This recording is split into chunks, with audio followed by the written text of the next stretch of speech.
1:31 de la tarde de este lunes 17 de abril, esa jornada que viene marcada, ya lo saben ustedes, por el tema del agua, no es apta para el consumo humano. 25 grados tenemos en el centro de Peñarroya Pueblo Nuevo y vamos a saludar ya. Es un gusto, la verdad, que después de un día tan complicado que venga el profesor de los Ríos, la verdad que se agradece. Profesor de los Ríos, ¿qué tal? Buenas tardes. Hola, buenas tardes. Bueno, hoy no muy bien Hoy porque la no, noticia del agua es muy preocupante. sinceramente es muy, muy preocupante. Hoy tenemos a un dialogante de altura, además con un tema muy interesante, además de la zona y sobre todo me gustaría que nos explicara el profesor de los Ríos quién es el profesor Antonio Monterroso, que bueno, mucha gente conocerá porque ahora mismo después de ese descubrimiento que ha hecho al lado de Córdoba, de la ciudad de Almanzor, más la Fosmelaria, en fin, está metido en todo. ¿Quién es Antonio Monterroso? Sí, efectivamente es una persona que está ahora mismo muy en boga de todo el mundo, porque como bien has comentado, hace unos meses puso en valor esa fuente que se ha encontrado en el poblado de Melaria, que hoy precisamente se retoman las excavaciones, también ha dado una posible ubicación de la Medina de Almanzor, Medina Alzaíra, y bueno, el profesor Antonio Monterroso, licenciado en Historia del Arte, se doctora por la Universidad Pablo Olavide, porque en aquella época arqueología no era carrera independiente. Uh-huh. Aclaro ese concepto. Actualmente es profesor de arqueología de la Universidad de Córdoba y fue investigador de Ramón y Cajal del Mineco. Trabaja en arqueología de Roma, arqueología de la arquitectura, arqueología aérea y de Córdoba y su provincia. Su proyecto principal de investigación se desarrolla en el territorio de la antigua ciudad romana de Melaria. Asimismo, continúa su labor científica estudiando los edificios pompeyanos del Campo de Marte de Roma. Es coordinador de Patricia. Patricia es una unidad de investigación, innovación y competitividad del medio patrimonial de la Universidad de Córdoba, que nace de la vocación de unir varios grupos de investigación junto con el SKI y la OTRI. Su trayectoria empieza en la Real Academia de España en Roma, después se va a la Escuela Española de Historia y Arqueología del CSI en Madrid, en Roma, perdón, después el Instituto de Investigación de Arquitectura Antigua de la Universidad de Provenza. Finalmente, 2010-2013 está en el Centro de Ciencias Humanas y Sociales del CSI en Madrid. Recientemente, como he dicho al principio, y de eso hablaremos también con él, ha dado una posible ubicación de esa Medina casi paralela o simétrica con Medina Zahara, que es la Medina de Almanzor. Y bueno, a nivel gestión, pertenece al nuevo equipo rectoral, ocupando el cargo de director general de estrategia en ciencias humanas y sociales, que depende del vicerrectorado de investigación científica. Y creo que debemos darle paso. Vamos a saludar ya al profesor Antonio Monterroso. Antonio Monterroso, ¿qué tal? Buenas tardes. Buenas tardes, paisano. Lo ¿Cómo andáis? primero, Muchísimas agradecerte gracias. la presencia en los micrófonos de la cadena SER del Guiato. Teníamos mucho interés en oír al profesor, es nuestro Indiana Jones, el profesor de los Ríos, Sí, sí. es nuestro Indiana Jones y sinceramente son muchas y son muchas las noticias, ¿no? Profesor Monterroso, que alrededor del arqueo, no solamente por Formelaria, sino por esa posible ubicación de esa ciudad perdida que tanto tiempo se lleva buscando. Para un arqueólogo, un descubrimiento de ese tipo, ¿qué supone? Para un arqueólogo de Córdoba, si algún día se llega a certificar que eso es así, hombre, pues evidentemente las cosas de la tierra de uno tienen más sabor que las ajenas, ¿no? Lo que pasa es que no me lo tomo yo tanto con el afán de descubrimiento como de avance y colmar una laguna que ya se extiende por siglos, ¿no? Pero sí, evidentemente cuando estás en el ordenador y ves eso y te da el golpe, pues sigue siendo la misma emoción que desde pequeñito iba a la Cueva La Fosforita a buscar tejoletes allá en mi pueblo. Todavía la conservo. Eh, Hola, buenas tardes, querido Antonio. Es Buenas para tardes, mí Javier. un auténtico placer tenerte hoy aquí en el programa, porque gracias a personas como tú, este programa sigue creciendo. Y además, hoy, como ya he comentado en la presentación, es un doble honor, porque se retoman los trabajos sobre el poblado melariense. Entonces yo querría centrar el poco tiempo que tenemos en este programa en tres aspectos principales: tu pasión por los trabajos en el campo de Marte en Roma, Córdoba, Fuenteovejuna y, bueno, claro, también, como no, hablaremos de esa Medina de Almanzor. Pero quería hacer unas preguntas muy generales de arqueología antes de entrar en la materia propiamente dicha. Primero, ¿el patrimonio arqueológico de quién es? Bueno, por ley, todo el patrimonio arqueológico es de dominio público. Es decir, el suelo tiene una propiedad y el subsuelo no tiene ninguna propiedad. El subsuelo pertenece a la comunidad de ciudadanos de España, en este caso, y de Andalucía. Y en teoría, por ley, por nuestro estatuto de autonomía, somos todos y cada uno de los andaluces. Entonces, si yo me encuentro un objeto arqueológico, ¿me lo puedo quedar o tengo que entregarlo? Lo mejor es dejarlo donde está. Si es una cerámica o algo así de poca importancia, dejarlo donde está. Si es algo de metal o algo que tenga valor, hay que dar parte al Seprona o a la Delegación de Cultura en Córdoba. Esa es la obligación de hacerlo. ¿Y cuál es el valor arqueológico de una pieza? El valor arqueológico de una pieza no es su valor material, es su valor histórico. Y para que las piezas sigan teniendo su valor histórico, hay que dejar de escarbar y de buscar piececitas en el campo, porque parece que las encontramos y no pasa nada, pero cuando las movemos estamos destruyendo el contacto donde aparecen. Entonces, ese es el más alto valor que tiene una pieza, el decirnos de dónde es y por qué está allí. Claro, evidente, parece muy razonable, pero yo creo que la mayoría de los ciudadanos, si encuentran cualquier cosa, veo que la primera tentación es cogerla y a lo mejor hacemos un gran daño. No deben cogerla. Ya. No se debe coger y menos picar. Claro, sin ser no se deben dar claro paseos por sí. sitios arqueológicos tampoco. Todo eso tiene una regulación y una ley. Y aunque todo el mundo sea aficionado a la arqueología y la arqueología sea la segunda carrera de casi todo el mundo, pues como todas las profesiones tiene una regulación. Entonces no deberíamos coger piezas del campo. Obviamente la gente lo hace y yo lo sé perfectamente, pero yo tengo que contestarte así. Evidentemente. Bueno, evidentemente la tecnología se impone en todas las disciplinas científica técnica y es evidente que en la arqueología las técnicas que se emplean hoy día son muchísimo más avanzadas que las de hace unos años. ¿Cuáles son las técnicas actuales más importantes que hay? Pues mira, Javier, son las mismas que para casi todo en la vida. Las mismas que para un radar que nos multa en una carretera, para una ecografía en un embarazo o para una radiografía en una muela. Son sensores que nos permiten ver lo que los rangos espectrales de nuestro ojo, digámoslo así, pues no pueden verlo, ¿no? Entonces lo bueno es que hemos accedido a una tecnología que hace unos años era carísima y era muy reducida de utilizar, solo en ámbitos fundamentalmente militar, policial y sanitario, donde contaban con estas equipaciones, estos equipamientos se podía hacer. Hoy día todo eso se ha democratizado, digámoslo así, esos equipamientos cuestan muchísimo menos que hace tiempo, muchos son de acceso libre y de descarga libre por internet, y entonces pues afortunadamente los arqueólogos hemos podido acceder a este tipo de cuestiones que nos permiten ver debajo de la tierra, igual que en la medicina se ve en el interior del cuerpo humano, o un sensor láser es capaz de decirnos a qué velocidad vamos y multarnos o no multarnos, ¿no? Y fundamentalmente pues son los drones y las plataformas embarcadas, pues con sensores ópticos, es decir, con cámaras fotográficas y con sensores espectrales, digámoslo así, ¿no? Con infrarrojo cercano, con infrarrojo térmico, fotos de radar, los sensores geofísicos que a través de la relación de los materiales arqueológicos con el campo magnético, su respuesta a corrientes eléctricas, pues nos permiten rastrear alineaciones, en fin, una metodología, unas técnicas conocidas desde hacía mucho tiempo, pero aplicables al mundo de la ingeniería o de la medicina, o como digo, de la vigilancia y no del patrimonio. Afortunadamente ahora podemos utilizar todo eso.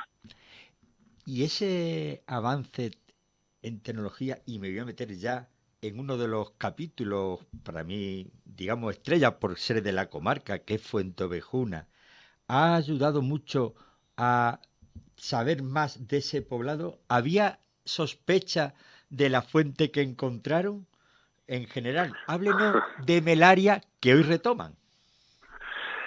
Vamos a ver, Melaria, el yacimiento y como tal, se sabe hace muchísimas décadas dónde está. No es nuevo para la historiografía que Melaria esté en el entorno del Cerro del Masatrico. Eso ya lo sabíamos. Lo que no teníamos ni idea es cómo era. ¿M? Y claro, el Cerro del Masatrico, pues todo el mundo lo conoce cuando pasa, es un estupendo campo de cultivo, muy, muy, muy grande, donde es muy difícil empezar a mirar. Entonces, claro, nosotros desde la Universidad de Córdoba todos estos años, y ya van 9, creo que es hemos empezado a mirar con todos estos sensores. Entonces se han hecho vuelos de muchísimas hectáreas en el entorno del Masatrico y de Fuenteovejuna, con todo tipo de sensores, hasta que desde el aire y desde tierra hemos tenido la radiografía de lo que hay debajo de todo ese cerro. Prácticamente tenemos 10 hectáreas con sensores geofísicos prospectadas y más de 1.000 con sensores aéreos. Entonces no solo tenemos Melaria, tenemos muchísimos más yacimientos en Fuenteovejuna, en Belmé, en Peñarroya, Pueblo Nuevo, en todos los pueblos de ahí arriba me he puesto a mirar y tenemos muchas cosas, ¿no? Para saber dónde están.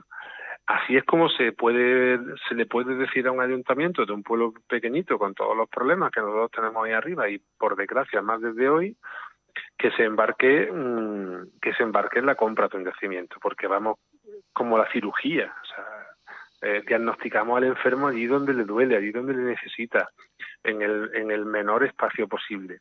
Entonces, cuando se excava la fuente, nosotros o yo conozco las calles que hay debajo y sé dónde están. Y lo que yo quiero excavar cuando se plantea esa excavación es un cruce de calles, porque lo que había que demostrar en Melaria es que allí había una ciudad, porque allí el Ayuntamiento de Fuenteovejuna hizo una inversión, una fuerte inversión municipal, prometiendo que había una ciudad romana, porque yo se lo había dicho, ¿no? Entonces la primera obligación era demostrar que había esa ciudad, y la ciudad se demuestra sacando las calles, no sacando edificios aislados que pueden pertenecer a una ciudad o pueden pertenecer a un ámbito de un santuario, a una villa y a un ámbito agreste. Ahí teníamos que demostrar que había una ciudad. Por eso se excava un cruce de calles. Lo que pasa que también en los cruces de calles, pues ya sabemos o preveíamos que había cosas.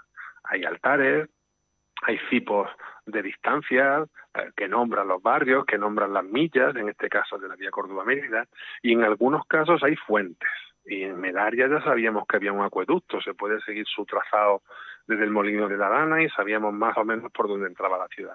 Entonces, yo tenía la certeza absoluta de que íbamos a sacar un cruce de calles y tenía una altísima esperanza de que íbamos a sacar algo en ese cruce de calles y que podía ser una fuente. Y al final, pues bueno, entre la esperanza y la sapiencia de la historia, pues apareció la fuente en Melaria, como no podía ser de otra manera, en Fuenteovejuna. La verdad es que fue una sorpresa para los ciudadanos cuando apareció esa fuente. Y espero que sigan sacando en estos 2 meses, aunque luego habrá más fases, muchas más cosas importantes. También a usted le he oído comentar que Córdoba se abastecía de la riqueza que generaba la zona minera del norte, de Guadiato principalmente.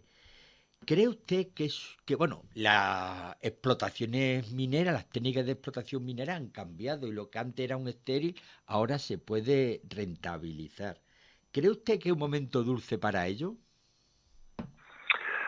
Es un momento dulce, yo entiendo que sí, por lo que hablo con Antonio Ortega de Minería de Estaño, que es amigo mío toda la vida, y veo los planes de restauración ambiental y las medidas cautelosísimas que tienen con el paisaje, que es lo que a todos nos puede preocupar, y con la salud.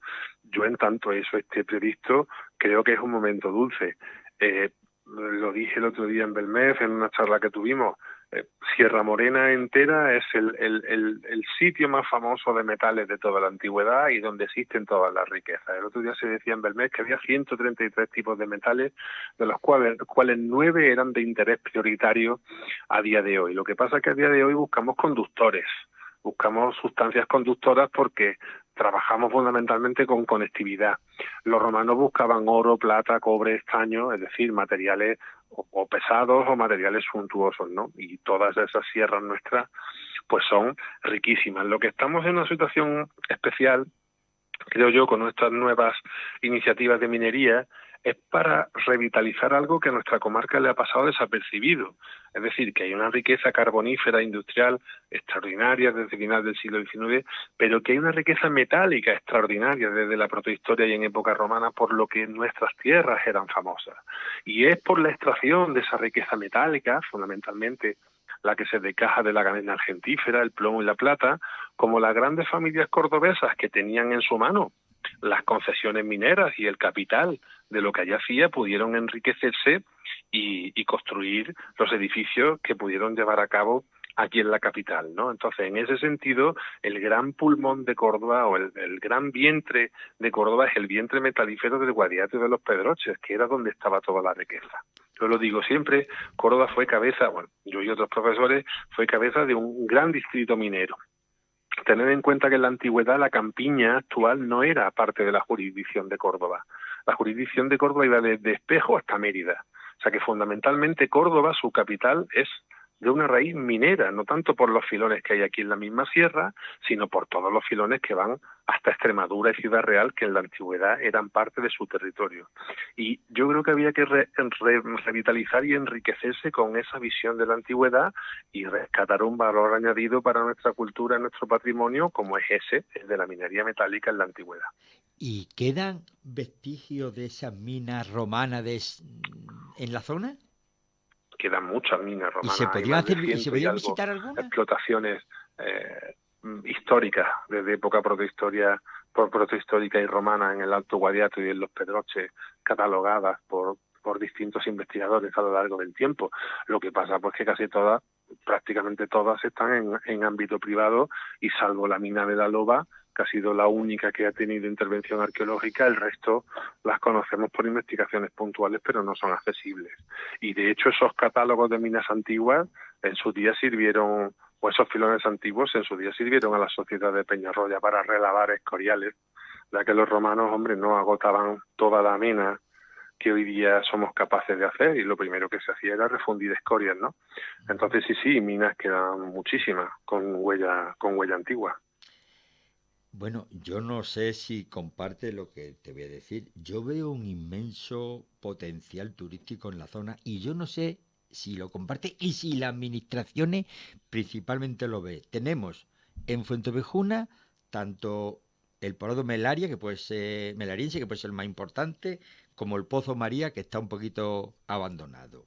En Peñarroya, una cantidad de arqueología industrial impresionante. Los dólmenes en Belmé. Castillete minero en la comarca. ¿Se puede pedir más a nivel turístico y por qué no se pone en valor?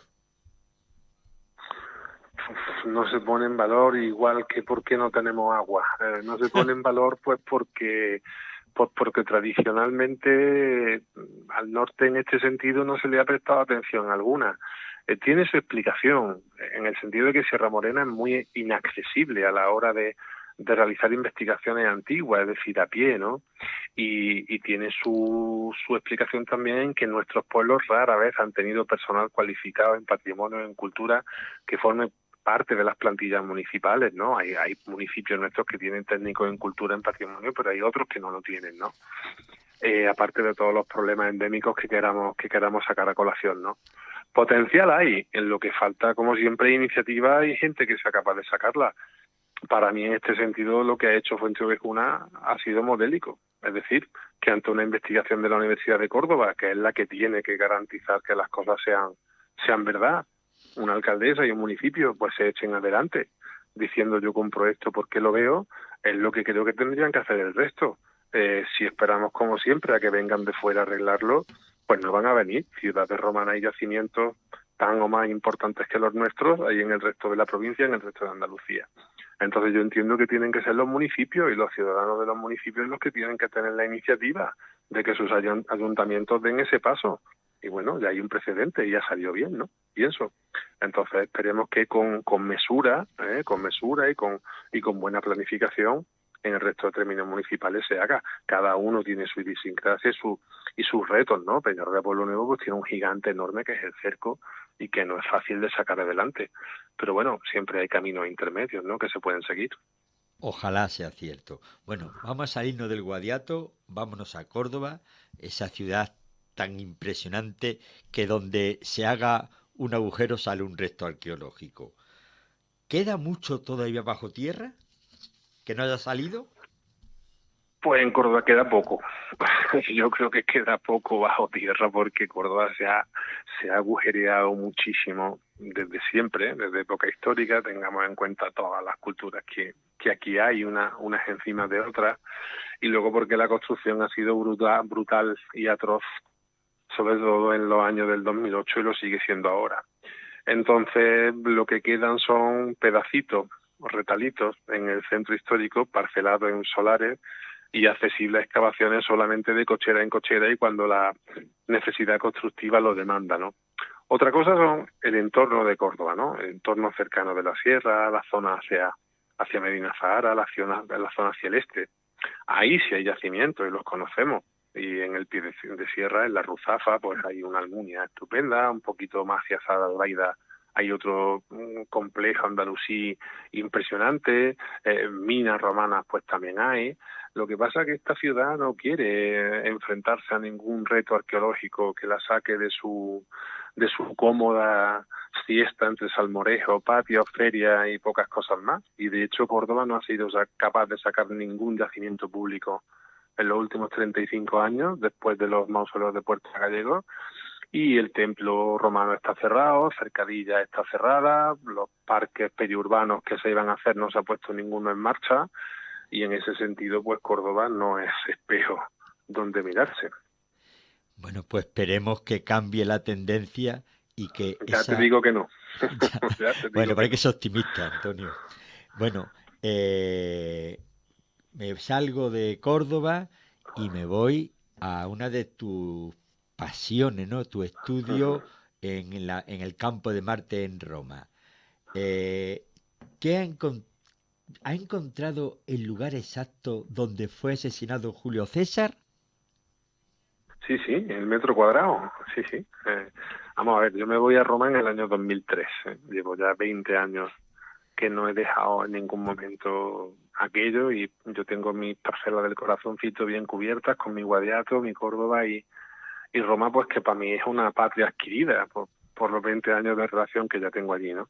Entonces, durante los años de la tesis doctoral, hasta entre 2002, 2003 y 2012, estuve estudiando el teatro y los pórticos de Pompeyo, ¿no? Posteriormente, ese conjunto de edificios de Pompeyo tiene un edificio más, que es la curia del Senado romano, en la que murió Julio César, y sabíamos, o sea, perfectamente por las fuentes históricas que aquello ocurrió allí.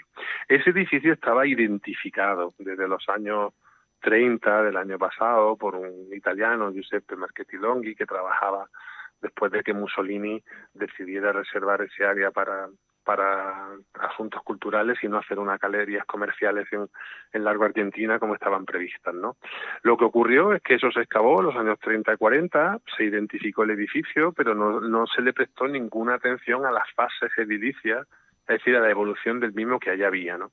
Entonces, en 2013, con unos compañeros del CSIC, que yo estaba entonces en Madrid, retomamos el estudio de ese edificio y nos dimos cuenta que había un dado de hormigón, una clausura, que era posterior al momento constructivo original del edificio, que estaba justo en su centro y en su eje, donde el príncipe del Senado pues regía la asamblea, que era de la cronología que marcaban las fuentes.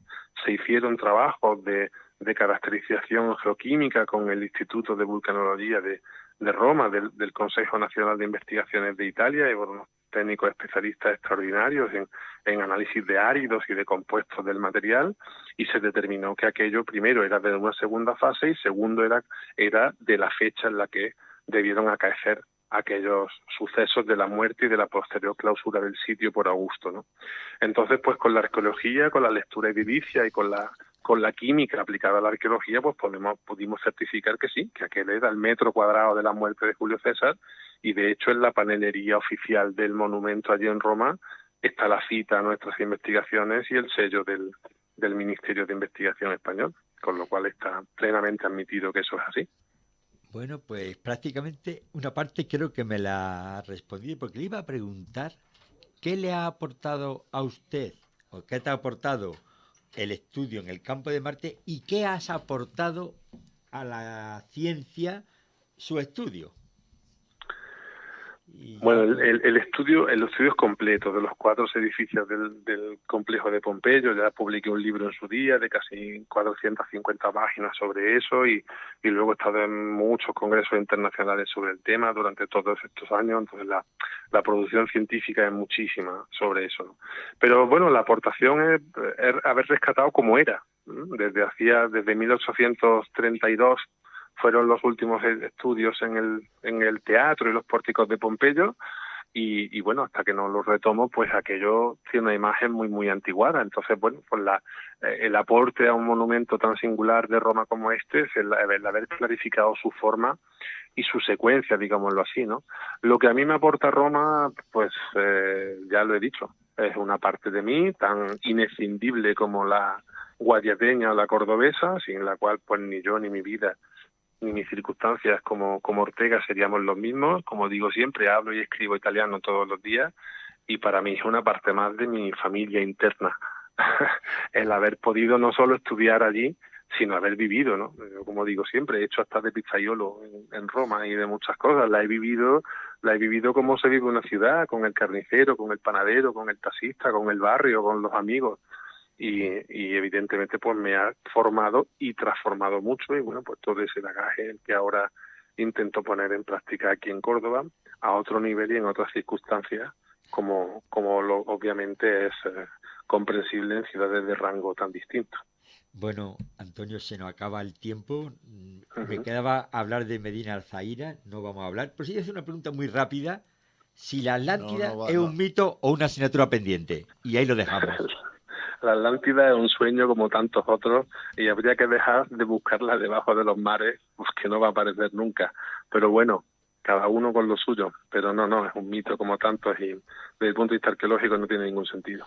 Profesor Antonio Monterroso, ha sido un placer tenerlo en directo, los micrófonos de la Pues cadena del encantadísimo y hasta cuando queráis. Ya sabéis que sí, un honor para mí estar con vosotros. Muchísimas gracias, profesor de los Ríos, muchísimas gracias por esa interesante entrevista. Nosotros llegamos a las 2 de la tarde, se van a quedar en la compañía de los servicios informativos de la cadena SER de hora 14. Recordarles la cita con el deporte esta tarde a las 7, SER Deportivo Guadiato con Antonio Sierra, Antonio Dávila y José Antonio Crespo. Llegamos al final del programa de hoy. Mañana más información aquí, 12:30, hoy por hoy Guadiato. Llegamos a las 2. Emilio Ábalos estuvo en el control de sonido. Hasta mañana, adiós.